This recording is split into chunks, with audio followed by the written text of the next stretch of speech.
Hello and welcome to another episode of Top Deck, the series where we take a look at some of the leading TCG deck lists. Today we are bringing you the first place list from the recent YuGiOh online series Mega Event 2. You can check out the full stream on the YuGiOh channel if you want to catch up on some of the matches. And here is the first place list from Hash, who was playing Adamancipator. He is going to come on and give us a full interview on the breakdown of this deck, why he made different card choices.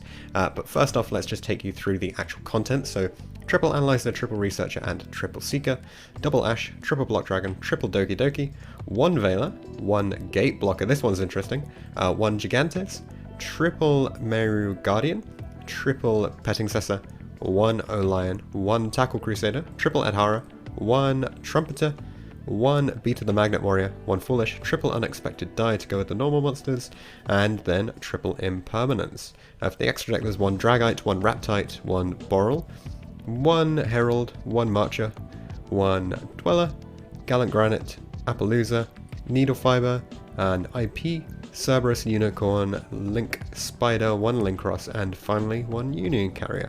And then for the side deck, Double Lancia, 1 Pankratops, Triple Nibiru, Triple Token Collector, picked up a lot of popularity recently, Double Exchange, 1 Midbreaker Field, Double Twisters, and finally 1 Red Reboot. So that's it for the list. Let's bring on Hash to discuss it and tell us about the rounds. So welcome Hash, congratulations on becoming the latest YOS champion. How are you feeling? Feeling pretty good. Got really lucky on day 2. Finished 8th after Swiss, but worked out. Was written in the stars. Good for me, I suppose. Yeah, seems really good. And you played this Adamancipator list. I did. Yeah. So why did you choose Adamancipator? So ever since the Adamancipator cards dropped, that's been the only deck that I've been playing extensively anyways.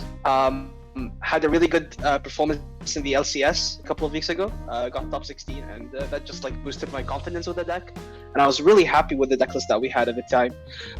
Tried something a bit different at the PPG the weekend after with some help from a friend of mine, Tristan P.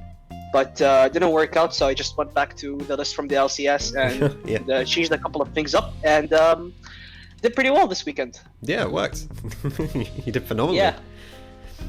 So let's dive into some of the detail for the list then. So one thing I do want to look into is this playing 1 Gate Blocker. What's that for? So after the aforementioned LCS, as we all know, Ryan Yu won this event with Sky Striker, yeah. And Mystic Mind became a really real card in the format. So what we did in the LCS was against Eldritch, we didn't side in Nibiru, we sided in Hand Traps, and we also sided in Lightning Storm, so that the Lightning Storm and the Hand Traps wouldn't conflict with each other. But after the LCS, VFD Eldritch became very popular, so Nibiru became more worth card against that deck, and Mystic Mind became more popular as well. So we decided to cut these Lightning Storms for Twin Twisters to just respect Mystic Mind, and also so that when we play against Eldritch, we have back row removal that doesn't conflict with Nibiru. Nice. And okay. the Gate Blocker was just a rock monster that is hittable, so it was like the 9th rock monster we wanted to play because we wanted 9 rocks to be able to excavate up our tuners. Yep. And it negated Mystic Mine, and in some situations it could act as a 4th Quackibiro Guardian because it has a 3rd effect that says cards cannot be targeted, so they can't Veiler or Mourner or Impermanence you. And against the random Pendulum matchup, they can't put counters on the field, which is really funny. Yeah, that one too. Actually, does Boral Savage place counters on it as well? Yes, it does, but I believe that Gate Blocker only affects your opponent. Oh, okay. So you don't have to worry about your own one.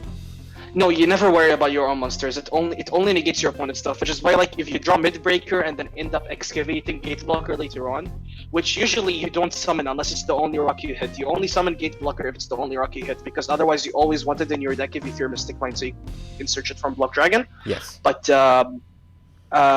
you don't worry about summoning Gate Blocker because it doesn't negate your own midfield breaker, which is fine. Okay, nice. And for the other rock, like the general rocks, you said the 9. So you've got the Tackle Crusaders, the 1, sorry, and the Beta and the Angel Trumpeter, which means you get to play the Unexpected Die. I've always been a big fan of this engine, I'll be honest. I I genuinely think Unexpected Die is like the second best card in the deck after Block Dragon. Just having a level 4 Earth Tuner that you can access any single time is really good. And Beta is not even a brick per se. And opening both vanillas is fine because you have Link Spider in your deck, so it's like technically full combo, which can happen sometimes. Otherwise, I really do think it's just like the best extender you can have game 1. It's basically a bomb card. It goes out in some siding patterns going second, notably against the mirror match, because it conflicts with Token Collector and Nibiru. Okay. But it's generally just like a really powerful card, and like I don't think many people know this, but ashing Unexpected Die when you have multiple hand traps is probably correct. Yeah, that's good to know. And on the topic of hand traps, so you went with double ash, one Veiler, triple imperm. All right. I know this looks very questionable, but I promise there's an explanation. Okay, so for the LCS, Ash Blossom was in my side deck. I believe that I was main decking 3 Veiler and 3 Impermanence at the time, and I thought that was better into Eldritch.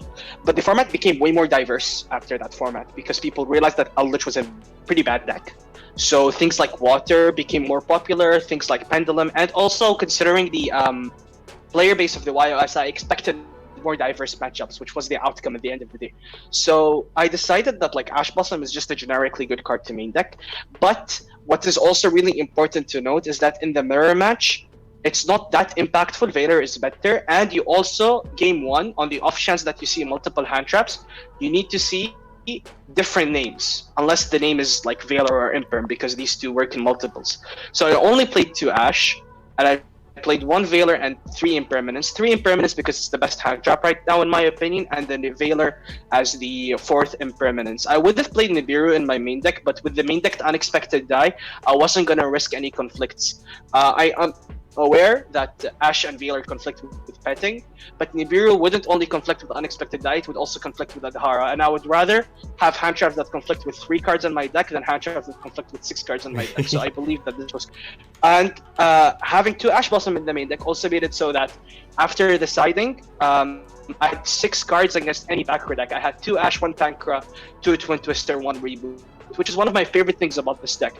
Against Eldritch and the mirror match, you have a minimum of 9 cards after siding, so a total of 15. And against any other matchup, you have 6 additional cards after siding. So that's a minimum of around 9 cards per matchup after game, which is really strong. Yeah, that seems really nice. Cool, okay. And actually, talking about the side outs then, what would be, so what are some of your meta side outs? So you mentioned sometimes you have to take out various bits that conflict.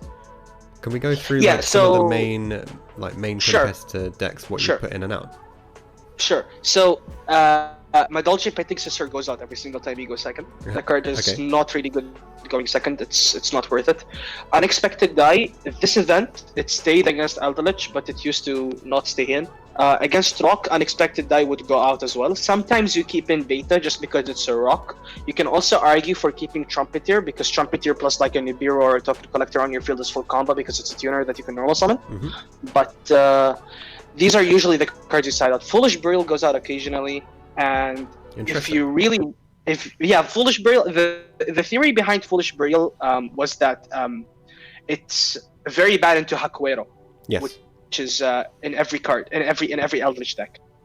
Maybe now that Eldritch isn't that popular, I need to revisit some of the siding patterns, but I felt that like I am more comfortable cutting Foolish Burial, Petting, and Doki instead of cutting Rock Monster. Sorry, not Doki. Unexpected Die instead of cutting Rock Monsters like Doki, Tackle Crusader, and Gate Blocker, because hitting with your tuners, especially going second, is very important. And with 9 excavatable rocks, if you don't open any, which is an ideal word, I am aware, the chances of hitting with your tuners is around 80%, and the chances keep increasing as you deck thin, which is really good. Yeah. We were playing 8 rocks for a while, which was alright, but in the long run, that's a 5% difference between 8 and 9, so we decided to add in Rock, and we cut Buster Sword at the time, but now Buster Sword is incorrect anyways, so... Okay. Would you side that in the future, the Buster? Depends on the format trend. Dark Cooler no more is not really a card right now because every deck main decks hand traps because people play Eldritch and Mermail and VFD and stuff like that. So Yeah. Dark Cooler doesn't really do much into those. So it doesn't really make sense for someone to play like 6 hand traps after siding plus 3 Dark Cooler. You either play a lot of hand traps or you play 3 Dark Cooler and pray. Unless you're playing Dinosaur. That's the only deck where I can see the justification for it. But I have 2 Lancia for this event, Yes. and I think the only change I would make in my deck in general is cut 1 token collector for Lancia, because not only is it like amazing against Dino, it's also really strong into the mirror match. It's actually unbelievable how underrated that card is in the mirror match. Every time you see it, it's insane. Yeah, that is more than understandable. Nice. Okay, so that's all the changes you'd make. How did you find the event overall? Event was run really smoothly. My rounds were pretty decent. Would you like a rundown through my rounds? I have a tournament report. I can. Yeah, that would be Alright, perfect. so round 1, I 2-0'd Mermail.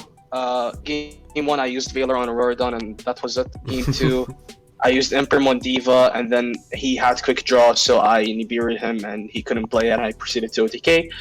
Game 2, round 2, sorry, Mermail again. Game 1, he combos, and Game 2, he Game one, sorry, I combo going first.